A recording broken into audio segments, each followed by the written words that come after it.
on va parler de Google qui reste discret mais bien présent. Alors clairement, je ne comprends pas pourquoi Gemini a une aussi mauvaise réputation alors que leur modèle, franchement, il est vraiment bon. Je vous recommande encore une fois d'aller tester tout ça sur le Google AI Studio et vraiment pour ceux qui ont fait le test, je comprends pas s'il y a des choses que vous appréciez, j'aimerais bien avoir vos retours.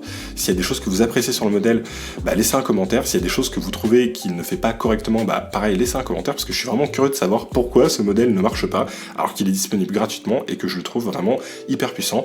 Moi en tout cas, je m'en sers de plus en plus. Je trouve que le fait qu'il ait un contexte de 2 millions de tokens, donc vraiment une capacité de mémoire qui est bien plus grande que les autres modèles, c'est ultra utile. On peut lui donner des documents qui sont bien plus grands que les autres modèles.